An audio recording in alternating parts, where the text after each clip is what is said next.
ಎಲ್ಲಾ ವೀಕ್ಷಕರಿಗೆ ನಮಸ್ಕಾರ. ಬಿಯಾಂಡ್ ದ ಕಾಮ್ಸ್ ಕಾರ್ಯಕ್ರಮಕ್ಕೆ ಸ್ವಾಗತ. ನಾನು ಸುಮೇಶ್ ಗೌಡಿ, ನನ್ನ ಜೊತೆ ಶಶಾಂಕ್ ಸುರೇಶ್, ನಮ್ಮ ಹೆಮ್ಮೆ ವೇದಾ ಕೃಷ್ಣಮೂರ್ತಿ ಅವರು ಕೂಡ ಜಾಯ್ನ್ ಆಗ್ತಾ ಇದ್ದಾರೆ. IPL ಕೂಡ ವಾಪಸ್ ಬರ್ತಾ ಇದೆ. ವಾಪಸ್ ಬರ್ತಾ ಇದ್ದಂಗೆ ಸೊಲ್ಯೂಷನ್ಗಿಂತ ಸಾಕಷ್ಟು ಪ್ರಶ್ನೆಗಳೇ ತೆಗೆದುಕೊಂಡು ಬರ್ತಾ ಇದೆ. ಯಾವ ರೀತಿ ಈಗ ಬಾಕಿ ತಂಡಗಳು ಪ್ಲೇ ಆಫ್ ರೇಸ್ಗೆ ಎಫೆಕ್ಟ್ ಆಗುತ್ತೆ, ಅಂಡ್ ಇದು ಸ್ವಲ್ಪ ಮುಂದೂಡಲಾದ ಕಾರಣ ಹಲವಾರು ಇಂಟರ್ನ್ಯಾಷನಲ್ ಆಟಗಾರರು ವಾಪಸ್ ಹೋಗ್ತಾ ಇರ್ತಾರೆ. ಅವ್ರದ್ದು ಸೀರೀಸ್ ಸ್ಟಾರ್ಟ್ ಆಗುತ್ತೆ. WTC ಆಗ್ತಾ ಇದೆ, ವೆಸ್ಟ್ ಇಂಡೀಸ್ ಇಂಗ್ಲೆಂಡ್ ಸೀರೀಸ್ ಆಗ್ತಾ ಇದೆ. ಇದರಿಂದ ಏನೇನು ಪ್ರಭಾವ ಬೀಳುತ್ತೆ ತಂಡಗಳ ಮೇಲೆ, ಅದ್ರ ಬಗ್ಗೆ ಸ್ವಲ್ಪ ಡಿಸ್ಕಷನ್ಸ್ ಮಾಡೋಣ. ಫಸ್ಟ್ ಆಫ್ ಆಲ್ ನಮಸ್ಕಾರ ವೇದ ಅವರೇ. ನಮಸ್ಕಾರ ಶಶಾಂಕ್, ಇಬ್ರಿಗೂ ನಮಸ್ಕಾರ. ನಮಸ್ಕಾರ ಸುಮೇಶ, good to see you. Hi. ಸರಿ, ಗುಡ್ ಟು ಸಿ ಯು ಅಂದ್ರೆ ಈ ಸತಿ ಎಲ್ಲಾ RCB ಪ್ರೇಮಿಗಳು ಹೇಳ್ತಾರೆ ಗುಡ್ ಟು ಸಿ ನಮ್ಮ RCB ಟಾಪ್ 2 ನಲ್ಲಿ ಇರೋದು. ಅಂಡ್ ಟಾಪ್ 2 ನಲ್ಲೇ ಇರಬೇಕು ಅಂದ್ರೆ ಏನ್ ಮಾಡ್ಬೇಕು? ಫಸ್ಟ್ ನಮ್ಮ RCB ಇಂದಾನೆ ಚರ್ಚೆ ಸ್ಟಾರ್ಟ್ ಮಾಡೋಣ. ಬಹಳ ಚೆನ್ನಾಗಿ ಎಲ್ಲ ಸೆಟ್ಲ್ ಆಗಿದ್ವಿ. ನಮ್ಮ ಇಂಟರ್ನ್ಯಾಷನಲ್ ಪ್ಲೇಯರ್ಸ್ ಚೆನ್ನಾಗಿ ವರ್ಕ್ ಮಾಡ್ತಾ ಇದ್ರು. ನಮ್ಮ ಡೊಮೆಸ್ಟಿಕ್ ಆಟಗಾರರು ತುಂಬಾ ಚೆನ್ನಾಗಿ ಪ್ರದರ್ಶನ ಕೊಡ್ತಾ ಇದ್ರು. LSG ವಿರುದ್ಧ ಮ್ಯಾಚ್ ಇತ್ತು, ಅದಕ್ಕೋಸ್ಕರ ಕಾಯ್ತಾ ಇದ್ವಿ. ಇನ್ನೇನು ಗೆದ್ದು ಅವೇ 7/7 ಮಾಡ್ಕೊಂಡ್ಬಿಟ್ಟು ದಾಖಲೆಗೆ ಏರೋಣ ಅಂತ. ಅಷ್ಟರಲ್ಲಿ ಮಧ್ಯದಲ್ಲಿ ಈ ರೀತಿ ನಮಗೆ ಅಡಚಣೆ ಆಗುತ್ತೆ. ಈಗ ರೆಸ್ಯೂಮ್ ಮಾಡ್ತೀವಿ. ಸೊ RCB ಸದ್ಯಕ್ಕೆ ಎಲ್ಲಿದ್ದಾರೆ ಅಂತ ಸ್ವಲ್ಪ ಕಣ್ಣಾಯಿಸ್ಬಿಡೋಣ. ಪಾಯಿಂಟ್ಸ್ ಟೇಬಲ್ ನೋಡಿದ್ರೆ RCB ಫುಲ್ ಖುಷಿಯಾಗಿರ್ತೀವಿ. ಸೆಕೆಂಡ್ ಪ್ಲೇಸಲ್ಲಿ ನಾವು ಇರೋದು. ಆಡಿದಂಥ 11 ಮ್ಯಾಚಲ್ಲಿ 8 ಜಯ ಸಿಕ್ಕಿದೆ. 3 ಪಂದ್ಯ ನಾವು ಸೋತಿರೋದು. 16 ಪಾಯಿಂಟು, ಒಂದು ಹೆಲ್ದಿ ನೆಟ್ ರನ್ ರೇಟ್ ಇಟ್ಕೊಂಡು ಸೆಕೆಂಡ್ ಪ್ಲೇಸಲ್ಲಿ ನಾವು ಸದ್ಯಕ್ಕೆ ಇದ್ದೀವಿ.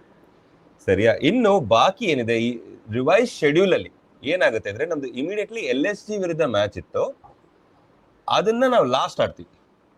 ಸೊ ನಾವು ಅವೇ ಹೋಗೋ ಬದಲು ಮನೆ ಅಂಗಳದಲ್ಲಿ ಚಿನ್ನಸ್ವಾಮಿನಲ್ಲೇ ಫಸ್ಟ್ ರೀಸ್ಟಾರ್ಟ್ ಆಗೋದೇ ನಮ್ಮಿಂದ. RCB KKR ಹೇಗೆ ಸ್ಟಾರ್ಟ್ ಆಗಿತ್ತು ಅದೇ ರೀತಿ ಇದನ್ನು ರೀಸ್ಟಾರ್ಟ್ ಆಗ್ತಾ ಇದೆ.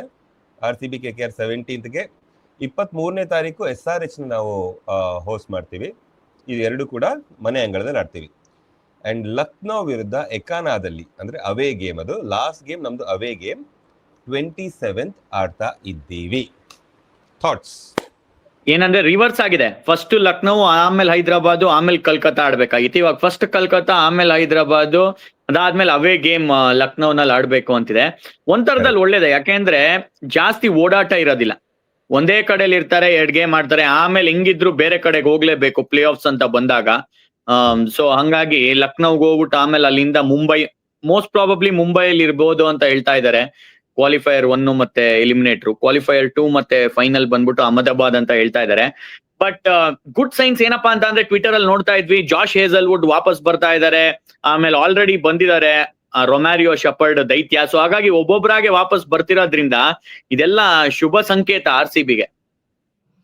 ಶುಭ ಸಂಕೇತ, ಎಸ್. ಬಟ್ ಯಾರ್ಯಾರು ಅವೈಲೇಬಲ್ ಫಸ್ಟ್ ಗೇಮಿಗೆ ಪ್ರಾಬಬ್ಲಿ ಎಲ್ಲರೂ ಇರ್ಬೋದು. ಫಸ್ಟ್ 2 ಗೇಮ್ಸ್ಗೆ ಪ್ರಶ್ನೆ ಬರೋದೇ ಇವಾಗ ಲಕ್ನೋ ಮ್ಯಾಚ್ ಇಂದ ಅವೈಲಬಿಲಿಟಿ ಕನ್ಸರ್ನ್ಸ್ ಇಲ್ಲಿ ಹೆವಿಯಾಗಿ ಕಾಣಿಸ್ತದೆ. ಯಾಕಂದ್ರೆ ಬಯಲ್ಯಾಟ್ರಲ್ ಸೀರೀಸ್ ಏನಿದೆ ವೆಸ್ಟ್ ಇಂಡೀಸ್ ಇಂಗ್ಲೆಂಡ್ ವಿರುದ್ಧ, ಸೊ ಶೆಪರ್ಡ್ ಏನ್ ಇನಿಷಿಯಲಿ ಹೇಳಿದ್ರು ಇಲ್ಲ ನಾನು ಮುಗಿಸ್ಬಿಟ್ಟೆ ಹೋಗ್ತೀನಿ ಅಂತ, ಬಿಕಾಸ್ ಅಷ್ಟೊತ್ತಿಗೆ ಆಲ್ರೆಡಿ IPL ಮುಗಿಯುವಂತ ಎಲ್ಲ ಸಾಧ್ಯತೆ ಇತ್ತು. 27th 28th ಏನ್ ಫೈನಲ್ಸ್ ಇದ್ದಿದ್ದು ಅರ್ಲಿಯರ್ ಸ್ಕೆಡ್ಯೂಲ್ ಅಲ್ಲಿ 25th. ಸೊ ಅರ್ಲಿಯರ್ ಸ್ಕೆಡ್ಯೂಲ್ ಪ್ರಕಾರ ಮುಗಿಸ್ಬಿಟ್ಟು ಆರಾಮಾಗಿ ಹೋಗ್ಬೋದಾಗಿತ್ತು. ಇಲ್ಲಿಂದಾನೆ ಡೈರೆಕ್ಟ್ ಫ್ಲೈಟ್ UK ತಗೊಂಡು ಅಲ್ಲಿಂದ ಆಡ್ಬೋದಾಗಿತ್ತು ಯಾವುದೇ ಏನ್ ರಿಮೈನಿಂಗ್ ಮ್ಯಾಚಸ್. ಈಗ ಪ್ರಾಪರ್ ಕ್ಲಾಶ್ ಅಂತ ಏನ್ ಹೇಳ್ತೀವೋ ಅದು ಆಗ್ತಾ ಇರೋದು. ಸೊ ಶೆಪರ್ಡ್, ಬೆಥೆಲ್ ಮತ್ತೆ ಹೇಸಲ್ವುಡ್ ಅವರು ಡೌಟ್ಫುಲ್ ಅನ್ಸ್ತದೆ. ಯಾಕಂದ್ರೆ ನೀವು ಆಸ್ಟ್ರೇಲಿಯನ್ ಟೀಮ್ ನಾನು ಸ್ವಲ್ಪ ರಿವೈಂಡ್ ಮಾಡಿ ನೋಡ್ಕೊಂಡ್ರೆ ಅವ್ರದ್ದು WTC finals, world cup finals ಇದನ್ನೆಲ್ಲ ತುಂಬಾ ಸೀರಿಯಸ್ ಆಗಿ ಆಡೋಂತ ಟೀಮು. ಸೊ ಅವರು ಕ್ಲಬ್ ಓವರ್ ಕಂಟ್ರಿ ಮಾಡೋದು ತುಂಬಾನೇ ಕಮ್ಮಿನೇ. ಎಸ್ಪೆಷಲಿ WTC ಟೆಸ್ಟ್ ಮ್ಯಾಚ್ ಅಂದಿದ ತಕ್ಷಣ ಇನ್ನೂ ಸ್ವಲ್ಪ ಜಾಸ್ತಿನೇ ಒಲವು ತೋರಿಸ್ತಾರೆ ಆ ಕಡೆ. ಅಂಡ್ ಅವ್ರು ಏನಾರ ಲಾಸ್ಟ್ ತನಕ ಇರ್ತಾರ ಅನ್ನೋದು ನನ್ಗೆ ಯಾಕೋ ಸ್ವಲ್ಪ ಡೌಟ್ ಅನ್ಸ್ತಾ ಇದೆ.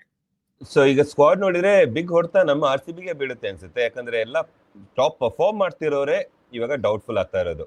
ವೇದ ಹೇಳ್ದಂಗೆ ಬೆಥೆಲ್ ಇದ್ದಾರೆ ಸ್ಕ್ವಾಡ್ ಅಲ್ಲಿ. ವೆಸ್ಟ್ ಇಂಡೀಸ್ ಸೀರೀಸ್ ನ ಇದರಲ್ಲಿ ಜೇಕಬ್ ಬೆಥೆಲ್ ಇದ್ದಾರೆ. ಏನ್ ಗೊತ್ತಾ, I still feel bilateral series is still something, it is okay. Eventually players at the end of the day ಯೋಚನೆ ಮಾಡ್ಬೋದು ಟು ಮಿಸ್ ದಟ್. ಇನ್ನು ಇಂಗ್ಲೆಂಡ್ ಬಗ್ಗೆ ನನಗೆ ಗೊತ್ತಿಲ್ಲ, ಬಿಕಾಸ್ ಇಂಗ್ಲೆಂಡ್ ಏನ್ ಚಾಂಪಿಯನ್ಸ್ ಟ್ರೋಫಿಯಲ್ಲಿ ಚೆನ್ನಾಗಿ ಆಡಿಲ್ವೋ, ಪ್ರಾಬಬ್ಲಿ ಏನಾರ ಸ್ಟ್ರಿಕ್ಟರ್ ರೂಲ್ಸ್ ತಗೊಂಡ್ಬರ್ತಾರ ಅವ್ರ ಪ್ಲೇಯರ್ಸ್ಗೆ to play the format. But West Indies ಕಡೆ ನನ್ಗೇನ್ ಅನ್ಸುತ್ತೆ ಸ್ವಲ್ಪ ಲೀನಿಯನ್ಸಿ ತೋರಿಸಬಹುದು. ಐ ಫೀಲ್ ರೊಮೇರಿಯೋ ಶೆಪರ್ಡ್ಗೆ ಸ್ವಲ್ಪ ಫೇವರ್ ಆಗಬಹುದು, ಬಟ್ ಐ ಡೋಂಟ್ ನೋ. ಇನ್ನೊಂದು ನೋಡ್ತಿದ್ದೆ, ಸೌತ್ ಆಫ್ರಿಕಾದವ್ರು ಗ್ರೀನ್ ಸಿಗ್ನಲ್ ಕೊಟ್ಟಿದಾರಂತೆ. ನೀವು IPL ಮುಗಿಸ್ಕೊಂಡ್ ಬನ್ನಿ, June 3 ತನಕ ಟೈಮ್ ಕೊಡ್ತೀವಿ ಅಂತ ಗ್ರೀನ್ ಸಿಗ್ನಲ್ ಕೊಟ್ಟಿದ್ದಾರೆ ಅಂತ ಎಲ್ಲೋ ಓದ್ದಂಗೆ ನೆನಪು ನನ್ಗೆ ಇವತ್ ಬೆಳಿಗ್ಗೆ ಟ್ವಿಟರ್ ಅಲ್ಲಿ. ಸೋರ್ಸಸ್ ಎಷ್ಟು ನಿಜ ಎಷ್ಟು ಸುಳ್ಳು ಗೊತ್ತಿಲ್ಲ. ಬಟ್ ನೀವೇನೇ ಹೇಳಿ, BCC ಅವ್ರು ರಿಕ್ವೆಸ್ಟ್ ಮಾಡ್ಕೊಂಡ್ರೆ ಅಥವಾ ಫ್ರಾಂಚೈಸಿಗಳು ರಿಕ್ವೆಸ್ಟ್ ಮಾಡ್ಕೊಂಡ್ರೆ ಬಹುಶಃ ಆ ಕರೆಗೆ ಹೋಗ್ಬಿಡ್ತಾರೆ ಅಂತ ನನ್ಗನ್ಸ್ತಾ ಇದೆ. ಎಸ್ಪೆಷಲಿ ಪ್ಲೇ ಆಫ್ ಅಂತ ಬಂದಾಗ ನಿಮ್ಗೆ ಆ 4 ಟೀಮು ಇಲ್ಲ ಬಹುಶಃ ಅದಾದ್ಮೇಲೆ ಫೈನಲ್ ಆಡ್ಬೇಕು ಅಂತ ಬಂದಾಗ 2 ಟೀಮಲ್ಲಿ ಎಷ್ಟು ಜನ ಮಹಾ ಪ್ಲೇಯರ್ಸ್ ಗಳಿರ್ತಾರೆ. ಸ್ವಲ್ಪ ಒಂದು ರಿಕ್ವೆಸ್ಟ್ ಮಾಡ್ಕೊಂಡ್ರೆ 1 ಎಕ್ಸ್ಟ್ರಾ ಡೇ 1 ಎಕ್ಸ್ಟ್ರಾ ಮ್ಯಾಚ್ ಆಡೋದಕ್ಕೆ ಅವರು ಓಕೆ ಅಂತ ಹೇಳ್ಬೋದೇನೋ ಅಂತ ನನ್ಗನ್ಸುತ್ತೆ. ಆಮೇಲೆ ನೀವೇ ಯೋಚನೆ ಮಾಡಿ, ಜಾಶ್ ಹೇಸಲ್ವುಡ್ ಏನಾದ್ರು RCB ಗೆಲ್ಸ್ಕೊಟ್ರೆ ಫೈನಲ್ ಯಾವ ತರ ಫ್ರೇಮ್ ಆಫ್ ಮೈಂಡ್ ಸೆಟ್ ಅಲ್ಲಿ ಇರ್ತಾರೆ ಅಂತ ಅವ್ರನ್ನೊಳ್ಳೆ ದೇವ್ರು ಮಾಡಿ ಕಳ್ಸಿರ್ತೀವಿ. ಸೊ ಅವಾಗ ವರ್ಲ್ಡ್ ಚಾಂಪಿಯನ್ಶಿಪ್ ಫೈನಲ್ ಏನು ಎಷ್ಟ್ ಮ್ಯಾಚ್ ಆದ್ರೂ ಆಡ್ಸಿ ಗೆಲ್ಲಿ ಅಂತ ಬಹುಶಃ ಅದು ಆಸ್ಟ್ರೇಲಿಯಾಗೆ ಅಡ್ವಾಂಟೇಜ್ ಆಗುತ್ತೆ. ಆ ತರ ಒಳ್ಳೆ ಮೂಡಲ್ಲಿ ಕಳ್ಸಿದಾಗ ನೀವ್ ಯಾರೇ ಬರ್ಲಿ ಗೆಲ್ತೀವಿ ಅನ್ನೋಂತ ಒಂದು ಶಕ್ತಿ ತಗೊಂಡ್ ಹೋಗ್ತಾರೆ ಅವರ ಒಂದು ಕಂಟ್ರಿಗೆ ಆಡ್ಬೇಕು ಅಂತ ಅಂದ್ರೆ. ಐ ಥಿಂಕ್ ಲುಂಗಿ ಅಂಗಿಡಿ ಎಲ್ಲಾನು ಅಷ್ಟೇ, ಏನು ಇನ್ನೊಂದ್ 2 ಮ್ಯಾಚ್ ಜಾಸ್ತಿ ಆಡ್ಬೇಕು ತಾನೆ, ಆಡ್ಕೊಂಡ್ ಬನ್ನಿ ಅಂತ ಹೇಳ್ಬೋದು ಅಂತ ನನ್ಗನ್ಸುತ್ತೆ ಈ ಒಂದು ಪರಿಸ್ಥಿತಿ ನೋಡಿದಾಗ. ಇಂಟ್ರೆಸ್ಟಿಂಗ್ ಇರುತ್ತೆ. ಈಗ ಪರಿಸ್ಥಿತಿ ಮೇಲೆ ಕಣ್ಣು ಹಾಯಿಸೋಣ. ಮುಗಿಸೋ ಮುಂಚೆ ನಮ್ಮ RCB ಅಂತೂ ಟಾಪ್ 2ಗೆ ಪುಷ್ ಮಾಡ್ತಾ ಇದ್ರು. ಸೊ ಇನ್ನೊಂದ್ಸತಿ ಪಾಯಿಂಟ್ಸ್ ಟೇಬಲ್ ನೋಡ್ಕೊಂಡು RCB ಹೆಸರು ಮುಂದೆ ಕ್ಯೂ ಅಂದ್ರೆ ಕ್ವಾಲಿಫೈಡ್ ಪ್ಲೇ ಆಫ್ ನಾವು ಮುಟ್ಟಿದೀವಿ ಅಂತ ಬರೋಕ್ಕೆ ಒಂದೇ ಜಯ ಬೇಕಷ್ಟೆ. ಒಂದೇ ಜಯ ಸಿಕ್ಬಿಟ್ರೆ ಸಾಕು, ನಮ್ಮ ಹೆಸರು ಮುಂದೆ ಕ್ಯೂ ಬರುತ್ತೆ. ಜಯನೂ ಬೇಡ, ಮಳೆ ಬಂದೇನಾಯ್ತು ಪಾಯಿಂಟ್ಸ್ ಶೇರ್ ಮಾಡ್ಕೊಂಡ್ರು ಕ್ಯೂ ಬಂದ್ಬಿಡುತ್ತೆ. ಬಟ್ ನಾವು ಟಾಪ್ 2 ಫಿನಿಶ್ ಮಾಡ್ಬೇಕು ಅಂದ್ರೆ ಅಟ್ಲೀಸ್ಟ್ 2 ಗೆಲ್ಬೇಕಾ ಅಥವಾ ಏನಾಗಬೇಕು ಅಂತ ಏನಿಸುತ್ತೆ ವೇದ? ಅದು ನಮ್ ಟಾಪ್ 2 ಫಿನಿಶ್ ಬೇಕು. ಕರೆಂಟ್ ಸಿನಾರಿಯೋ ಯಾವ ತರ ನೀವು ಪಾಯಿಂಟ್ಸ್ ಟೇಬಲ್ ನೋಡಿದ್ರೆ ಸಿಕ್ಕಾಪಟ್ಟೆ ಟೈಟ್ ಇದೆ. ಪಂಜಾಬ್ ಮುಂಬೈ ಅವರು ಪಂಜಾಬ್ ಮುಂಬೈ ಮತ್ತೆ ಡೆಲ್ಲಿ ಇನ್ನು ಆ ಟ್ರೈ ಸೀರೀಸ್ ಕಂಪ್ಲೀಟ್ ಆಗಿಲ್ಲ. ಸೊ ಅವರು ಅಗೇನ್ಸ್ಟ್ ಈಚ್ ಅದರ್ ಆಡಿದ್ರು ಗುಜರಾತ್ ಆಗ್ಲಿ, ಬಟ್ ಇಲ್ಲಿ ಏನಾರ ಕನ್ಸಿಸ್ಟೆಂಟ್ ಆಗಿ ಪಂಜಾಬ್ ಏನಾರ ಗೆದ್ರೆ 2 ಗೇಮು ಅಥವಾ ಡೆಲ್ಲಿ ಏನಾರ 2 ಗೇಮ್ ಹೋದ್ರೆ ಬೀಟ್ ಮಾಡಿ ಮೇಲೋಗೋ ಸಾಧ್ಯತೆ ಇದೆ. ಗುಜರಾತ್ಗೂ ಒಂದು ಕ್ಲಿಯರ್ ಅಲ್ಲಿ ನೀವು ನೋಡ್ಬೋದು ಪಾತ್. ಮುಂಬೈ ಒಬ್ರು ಬಿಟ್ರೆ ನನ್ಗೇನ್ ಅನ್ಸ್ತದೆ ಮಿನಿಮಮ್ 2 ಗೇಮ್ಸ್ ಅಂತೂ ಗೆಲ್ಲೇಬೇಕು. ಆರ್ ಇಲ್ಲಿ ಅಟ್ಲೀಸ್ಟ್ ಒಂದ್ 3 ಪಾಯಿಂಟ್ಸ್ ಆರು ಬೇಕನ್ಸುತ್ತೆ ಔಟ್ ಆಫ್ 6 ಪಾಯಿಂಟ್. ಅಂದ್ರೆ ನೀವ್ ಹೇಳಂಗೆ ಮಳೆ ಬಂದ್ ಏನಾರ ವಾಶ್ ಔಟ್ ಆಗಿ 1 ಪಾಯಿಂಟ್ ಅಲ್ಲಿಂದ ಏನಾರ ಬಂದ್ರೆ 1 more victory is needed, I feel, because top 2 finish is very very important ಈ ಒಂದು ಹಂತದಲ್ಲಿ. It all depends on Gujarat and Punjab. ಇವಾಗ ಗುಜರಾತ್ ಪಂಜಾಬ್ ಆಡಿರೋದು ಎಲ್ಲ ಗೆದ್ರು ಅಂತ ಅಂದ್ರೆ ಹೆಂಗಿದ್ರು ಅವ್ರಿಬ್ರು ಅಂತೂ ಆಡ್ತಿಲ್ಲ, ಪಂಜಾಬ್ ಮತ್ತೆ ಗುಜರಾತ್ ಎಲ್ಲ 3 ಮ್ಯಾಚ್ ಗೆದ್ಕೊಂಡ್ರು ಅಂತ ಅಂದ್ರೆ RCB 3 ಗೆಲ್ಲೇಬೇಕು. ಅವಾಗ ಒಂದು ಸ್ಲಿಪ್ ಅಪ್ ಆಯ್ತು ಅಂತ ಅಂದ್ರೂ we might lose out on top 2 spot Gujarat ಮತ್ತೆ ಪಂಜಾಬ್ಗೆ. ಸೊ ಅವರ ರಿಸಲ್ಟ್ ಮೇಲೆ ಅವಲಂಬಿತರಾಗಿರುತ್ತೆ. ಇವಾಗ ಫಾರ್ ಎಕ್ಸಾಂಪಲ್ ಗುಜರಾತ್ 2 ಮ್ಯಾಚ್ ಸೋತ್ಬಿಟ್ರಪ್ಪ, ಅವಾಗ RCBಗೆ ಮೇ ಬಿ 1 ಗೆಲುವು ಸಾಕು ಆ ಟಾಪ್ 2 ಫಿನಿಶ್ ಮಾಡೋದಕ್ಕೆ. ಕೆಲವೊಂದ್ಸಲ 3 ಗೆದ್ರೂ ಆಗ್ದಲೇ ಇರುವಂತ ಸಾಧ್ಯತೆ ಇದೆ. So too early. ಇವಾಗ ಇಷ್ಟೇ ವಿನ್ ಸಿಕ್ಕರೆ ಡೆಫಿನೆಟ್ ಆಗಿ ಟಾಪ್ 2 ಹೋಗ್ತೀವಿ ಅಂತ ಹೇಳೋದು ಕರೆಕ್ಟ್. ಪಂಜಾಬ್ MI ಮ್ಯಾಚ್ ಕೂಡ ಇರುತ್ತೆ. ಸೊ ಇಂಟ್ರೆಸ್ಟಿಂಗ್ ಆಗಿರುತ್ತೆ ಯಾವ ರೀತಿ ತೆಗೆದುಕೊಂಡು ಹೋಗ್ತಾರೆ ಅಂತ. ಬಟ್ ನಂದು ಒಂದು ಇವಾಗ ಸ್ಕ್ವಾಡ್ ನ ನೋಡ್ತಾ ಈ ರೀತಿ ಎಲ್ಲ ದ್ವಂದ್ವ ಇರುವಾಗ ಅಂಡ್ ಆಲ್ರೆಡಿ BCCI ಅವ್ರು ಏನ್ ಹೇಳಿದ್ದಾರೆ, ಸರಿಯಪ್ಪ ನೀವು ಟೆಂಪ್ರರಿ ಪ್ಲೇಯರ್ಸ್ ನ ತರಬಹುದು, ಅವ್ರನ್ನ ರಿಟೈನ್ ಮಾಡಕ್ ಆಗೋದಿಲ್ಲ, ಬಟ್ ನೀವು ಟೆಂಪ್ರರಿ ಪ್ಲೇಯರ್ಸ್ ನ ಕರ್ಕೊಂಡು ಬರ್ಬೋದು, ನಿಮ್ದು ಏನಾದ್ರು ಈ ರೀತಿ ಪ್ಲೇಯರ್ಸ್ ಹೋಗೋದ್ರಿಂದ ಅಭಾವ ಆಗುತ್ತೆ ಅಂತ ಹೇಳಿದ್ರೆ ಯಾರನ್ನ ಕರ್ಕೊಂಡ್ ಬರ್ತೀರಾ? ಜಾಶ್ ಹೇಸಲ್ವುಡ್ ನಮ್ ಶಶಾಂಕ ಹೇಳ್ತಿರೋದು ಓಕೆ ಬರಬಹುದು ಅಂತ, ಬಟ್ ಇಂಜುರಿ ಅಂತಾನೆ ಹೇಳಿದ್ದು, ಇಂಜುರಿ ಅಂತ ಹೇಳಿದ್ದಾರೆ. ಸೊ ಬಂದ್ರೂ ಫುಲ್ ಫಿಟ್ ಇರ್ತಾರಾ, ಆಡ್ತಾರಾ? ಈ ಪ್ರಶ್ನೆಗಳಿಗೆ ಏನು ಉತ್ತರ ಕೊಡ್ತೀರಾ? ಐ ಥಿಂಕ್ ಇವಾಗ ಯಾರು ಫುಲ್ ಸ್ಟ್ರಾಂಗೆಸ್ಟ್ ಟೀಮ್ ನ ಆಡ್ಸ್ಬಿಟ್ಟು ಆ ಟಾಪ್ 2 ಫಿನಿಶ್ ಫಸ್ಟ್ ನೋಡ್ಬೇಕು. ಆ ಟಾಪ್ 2 ಫಿನಿಶ್ ಸಿಗ್ಲಿಲ್ಲ ಅಥವಾ ಲಾಸ್ಟ್ ಅಲ್ಲಿ ಒಂದೇನಾದ್ರೂ ಗೇಮ್ ಗೆದ್ರು ಒಂದೇ ಸೋತ್ರು ಒಂದೇ 3rd ಅಥವಾ 4th ಸ್ಪಾಟ್ ಅಲ್ಲಿ ಫಿನಿಶ್ ಮಾಡ್ಬೇಕು ಅಂತ ಅಂದಾಗ ನಿಮ್ ಬೆಂಚ್ ಸ್ಟ್ರೆಂತ್ ಟೆಸ್ಟ್ ಮಾಡ್ಬೋದು ಅಂತ ನನ್ಗನ್ಸುತ್ತೆ. ಅಲ್ಲ, ಇವಾಗ ಪಾಯಿಂಟ್ ಹೇಗೆ ಗೊತ್ತಾ, ಜಾಶ್ ಹೇಸಲ್ವುಡ್ ಸೂಪರ್ ಆಗಿ ನಮಗೆ ಕೆಲಸ ಮಾಡ್ತಿದ್ರು, ಎಕನಾಮಿಕಲ್ ಆಗಿರ್ತಾ ಇದ್ರು, ಸ್ವಲ್ಪ ಒಂದ್ ಕಡೆ ಬಿಗಿ ಇಡ್ತಾ ಇದ್ರು, ವಿಕೆಟ್ಸ್ ಕೂಡ ಅದೇ ರೀತಿ ಬರ್ತಾ ಇತ್ತು. ಅವ್ರು ಏನ್ ಮಿಸ್ ಮಾಡ್ತಾರೆ, ಲುಂಗಿ ಅಂಗಡಿ ಅದೇ ರೋಲ್ ನ ಬಹಳ ಚೆನ್ನಾಗಿ ಮಾಡಿದ್ರು, ಅದೇ ರೋಲ್ ನ ಅವ್ರು ನಿಭಾಯಿಸಿದ್ರು. ಇವಾಗ WTC ಇಂದ ಇಬ್ರು ಕೂಡ ಇಲ್ದಿರೋ ಒಂದು ಸಿಚುವೇಶನ್ ಬರ್ತಾ ಇರೋದ್ರಿಂದ ಆ ಜಾಗ ತುಂಬದೇ ಇರೋದು. ನುವನ್ ತುಷಾರ ಹೇಗೆ ಆ ಕೆಲಸ ಮಾಡಬಲ್ಲರ ವೇದ? ಐ ಥಿಂಕ್ ಶಶಾಂಕ್ ಹೇಳ್ದಂಗೆ ಸ್ಟ್ರೇಟ್ ಅವೇ ನೀವು ಇವ್ರಿಬ್ರು ಅವೈಲಬಿಲಿಟಿ ಕನ್ಫರ್ಮ್ ಇಲ್ಲ ನಮ್ಗೆ ಪ್ಲೇ ಆಫ್ಸ್ ಟೈಮ್ ಅಲ್ಲಿ ಇವ್ರು ಆಡ್ತಾರ ಇಲ್ವಾ, ಇವಾಗ ನುವಾನ್ ತುಷಾರ್ ಸ್ಟ್ರೇಟ್ ಅವೇ ಆಡ್ಸ್ಬಿಟ್ಟು ಆ ಫಸ್ಟ್ 2 ಪೊಸಿಷನ್ ಹಾಳು ಮಾಡ್ಕೊಳ್ಳೋದ್ ಸಾಧ್ಯತೆ ಇರುತ್ತೆ. ಸೊ ಅದನ್ನ ಮಾಡಲ್ಲ ಅಂತ ಅನ್ಸ್ತಾ ಇದೆ ನನ್ಗೆ. ಸೊ ಸ್ಟ್ರೇಟ್ ಅವೇ ಏನೇ ಇದ್ರು ಏನೇನ್ ಅವೈಲಬಿಲಿಟಿ ಇದೆ ಯಾರ್ಯಾರು ಇರ್ತಾರೋ ಅವ್ರನ್ನ ಆಡ್ಸ್ಬಿಟ್ಟು ನೀವು ಆ ಪೊಸಿಷನ್ ಅಲ್ಲಿ ಕುತ್ಕೊಂಡಾಗ I still feel bench strength test ಮಾಡೋದಂತ ಏನ್ ಮಾತಾಡ್ತೀವಲ್ಲ ಅದು I feel it is not required. ಈಗ ಏನಾರ ಅವರು ಬೋರ್ಡ್ ಇಂದ ಏನಾರ ಪರ್ಮಿಷನ್ ಸಿಕ್ಕಿದ್ರೆ ಇಲ್ಲ ನಾವು ಒಂದ್ ಮ್ಯಾಚ್ ತಾನೇ ಆಡ್ಕೊಂಡ್ ಬನ್ನಿ, ಕ್ವಾಲಿಫೈ ಈಗ ಟಾಪ್ 2 ಫಿನಿಶ್ ಆದ್ರೆ ಕ್ವಾಲಿಫೈ 1 ಸ್ಟೇಟ್ ಅವೇ ಆಡ್ತಾರೆ. ಸೊ ಸ್ಟೇಟ್ ಅವೇ ಅಲ್ಲಿ ಆಡ್ ಏನಾರ ಫೈನಲ್ಸ್ ಅಂದ್ರೆ it is matter of 1 game ಅಂತ ಬರುತ್ತೆ.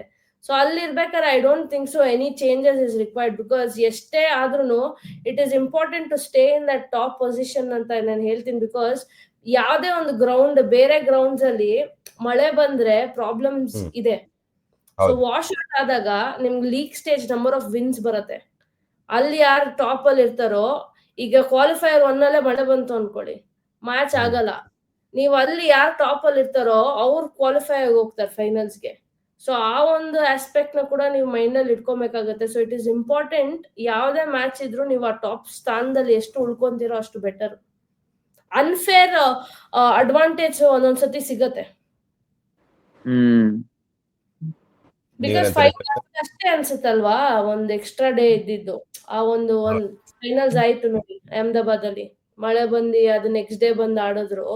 But I don't think so qualifiers ಅಲ್ಲೆಲ್ಲ ಆತರ ಇದೆ. ಕ್ವಾಲಿಫೈಯರ್ಸ್ ಅಲ್ಲಿ ಟಾಪ್ ಯಾರಲ್ಲಿ ಇರ್ತಾರೋ ಅವರೇ ಕ್ವಾಲಿಫೈ ಆಗಿ ಹೋಗೋದು. ಸೊ ಅದು ಮ್ಯಾಂಡೇಟರಿ ಇರ್ತೀರಾ, ಟಾಪ್ ಅಲ್ಲಿ ಫಿನಿಶ್ ಮಾಡೋದು ಮ್ಯಾಂಡೇಟರಿ, ಆಪ್ಷನಲ್ ಅಲ್ಲ. RCB ಗೆ ಬಾಕಿ ಗೇಮ್ಸ್ ಗೆಲ್ಲೇಬೇಕು. ಸೊ ಫಸ್ಟ್ ಪ್ರಶ್ನೆನೇ KKR ಕೂಡ ಹಂಟ್ ಅಲ್ಲಿ ಇರ್ತಾರೆ. ಸೊ KKR ನ ಮೇಲೆ ಗೆಲುವು ಬೇಕೇ ಬೇಕು. ಅದಾದ್ಮೇಲೆ SRH ಕೂಡ ಇನ್ನು ಪ್ಯಾಟ್ ಕಮಿನ್ಸು ಬರ್ತಾ ಇದಾರೆ, ಟ್ರಾವಿಸ್ ಹೆಡ್ ಬರ್ತಾ ಇದಾರೆ. ಸ್ಟ್ರಾಂಗ್ ಆಗಿ ಕಾಣಿಸ್ತಿರೋ ಲಾಸ್ಟ್ ಮ್ಯಾಚ್ ಏನ್ ಆಡಿದ್ರು ಅವರು. ಸೊ ಚೆನ್ನಾಗಿರುತ್ತೆ, ಒಳ್ಳೆ ಕಾಂಟೆಸ್ಟ್ ಗಳಿರುತ್ತೆ. ಎಲ್ಲದಕ್ಕೂ ಸರಿಯಾಗಿ ಉತ್ತರಿಸ್ತಾ ಇದ್ರೆ ನಮ್ಮ RCB ಟಾಪ್ 2 ಪಕ್ಕ. ಕ್ವಾಲಿಫೈ ಅಂತೂ ಪಕ್ಕ ಇದೆ, ಇನ್ನೊಂದು ಪಾಯಿಂಟ್ ಬಂದ್ರೆ ಕ್ವಾಲಿಫೈ ಅಂತಾನೆ ಅನ್ಕೊಳ್ಳಿ. ಬಟ್ ಟಾಪ್ 2 ಫಿನಿಶ್ ಆಗುವಂತ ಎಲ್ಲಾ ಸಾಧ್ಯತೆ ಇದೆ. ಸೊ ನಮ್ಮ RCB ಆಲ್ ದ ಬೆಸ್ಟ್ ಹೇಳೋಣ, ಟಾಪ್ 2 ಫಿನಿಶ್ ಮಾಡಿ. ಅಂಡ್ ಎಲ್ಲರೂ ಇಲ್ಲೇ ಇರಪ್ಪ, ಯಾರು ವಾಪಸ್ ಹೋಗ್ಬೇಡಿ ಅಂತ ಒಂದ್ ಸ್ವಲ್ಪ ಪ್ರಾರ್ಥನೆ ಅಷ್ಟೇ. ಫುಲ್ ಆಡ್ಬಿಟ್ಟು ಹೋಗಿ ಎಲ್ಲಾ ಮ್ಯಾಚಸ್, ಪರವಾಗಿಲ್ಲ. ಎಲ್ಲ ಮುಗಿಸ್ಕೊಂಡು ಹೋಗಿ. ಇದು ಮದ್ವೆಲೆಲ್ಲ ಹೇಳ್ತಾರೆ ಗೊತ್ತಾ, ಕೊನೆವರೆಗೂ ಇದ್ದೋಗಿ, ಊಟ ಗೀಟ ಮಾಡ್ಕೊಂಡು ಹೋಗಿ, ವಧುವರನ್ನ ಹರಿಸ್ಬಿಟ್ಟು ಹೋಗಿ ಅಂತ. ಹಂಗೆ ಆರಾಮಾಗಿ ಆಡ್ಬಿಟ್ಟು ಗೆಲ್ಸ್ಕೊಟ್ಬಿಟ್ಟು ಆಮೇಲೆ ನೀವು ಹೋಗಿ ಅಂತ. ಆಮೇಲೆ ಏನ್ ಗೊತ್ತಾ, 3ನೇ ತಾರೀಕು ಅಕಸ್ಮಾತ್ ಗೆದ್ಬಿಟ್ರು ಅಂತ ಅಂದ್ರೆ 4ನೇ ತಾರೀಕು ಒಂದ್ ಪರೇಡ್ ಮಾಡಿಸ್ದಲ್ಲೇ ಕಳ್ಸಲ್ಲ. ಅದೊಂದು ಎಕ್ಸ್ಟ್ರಾ ಡೇ ಇದ್ಬಿಟ್ಟು ಅದನ್ನೂ ಮುಗಿಸ್ಕೊಂಡು ಹೋಗ್ಬಿಡಿ.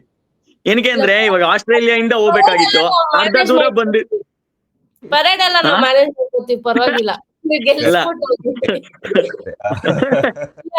ಏನು ಗೊತ್ತಾ, WPL ಅಲ್ಲಿ ಗೆದ್ದಾಗ ಇವ್ರು ಯಾರು ಇರಲ್ಲ, ಆಸ್ಟ್ರೇಲಿಯಾದವರೆಲ್ಲ ಹೋಗ್ಬಿಡ್ತಾರೆ. ಅವ್ರದ್ದೇನೋ ಸೀರೀಸ್ ಏನೋ ಬರ್ತಾ ಇದೆ ಅಂತ. ಪರವಾಗಿಲ್ಲ, ಪರೇಡ್ ನಾವ್ ಮಾಡ್ಕೋತೀವಿ, ನೋ ಪ್ರಾಬ್ಲಮ್. ಜಸ್ಟ್ ಎಲ್ಲ ಗೆಲ್ತಾ ಇರಿ ಅಷ್ಟೇ. ಟಾಪ್ ಫಿನಿಶ್, ಟೇಬಲ್ ಟಾಪರ್ ಆಗಿ ಫಿನಿಶ್ ಮಾಡೋದ. And all the best.